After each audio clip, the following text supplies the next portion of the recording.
J'ai demandé à ma riche amie de régler ses propres courses et elle est partie en colère, laissant derrière elle un silence lourd dans mon salon. J'ai 20 ans seulement, mais je porte déjà le poids immense d'élever mon fils d'1 an tout seul après avoir perdu mon travail, il y a 6 mois. Chaque jour devient une lutte acharnée pour survivre entre l'achat de nourriture basique et la peur constante que l'électricité soit coupée dans notre petit appartement froid. Cet ami visite ma ville 2 fois par an avec un luxe qui me fait parfois honte, possédant assez d'argent liquide pour acheter 2 maisons entières sans même demander un crédit bancaire à une banque. Avant son arrivée prévue hier, je lui ai écrit honnêtement que nous avions du mal à payer nos factures essentielles et qu'elle devait couvrir ses propres repas pendant ce séjour.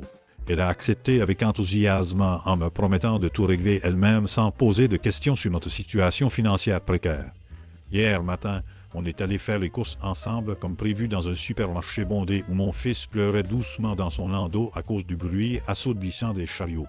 J'ai proposé une commande en ligne rapide si elle m'envoyait l'argent immédiatement sur mon téléphone pour éviter d'avoir avancé les fonds que je ne possède pas réellement. Son téléphone était déchargé et 3 heures interminables se sont écoulées sans aucun paiement ni même un mot de regret alors qu'on remplissait le panier avec des produits coûteux. Quand j'ai osé lui rappeler notre accord clair devant la caisse, elle a explosé de rage pure contre moi en me traitant d'ingrat devant tous les clients qui nous regardaient avec pitié ou jugement. Elle a crié que les vrais amis devraient payer pour tout sans poser de questions et que ma demande était une insulte à notre amitié décennale.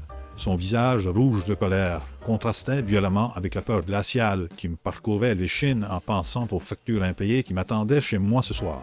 Elle a jeté ses cartes sur le comptoir, pris son sac et est partie sans un au revoir, laissant mon fils confus et moi-même tremblante dans la file d'attente. Je me demande encore si elle avait tort d'être aussi furieux ou si c'est moi qui ai mal compris les règles de l'amitié quand on a besoin d'aide financière urgente pour nourrir son enfant.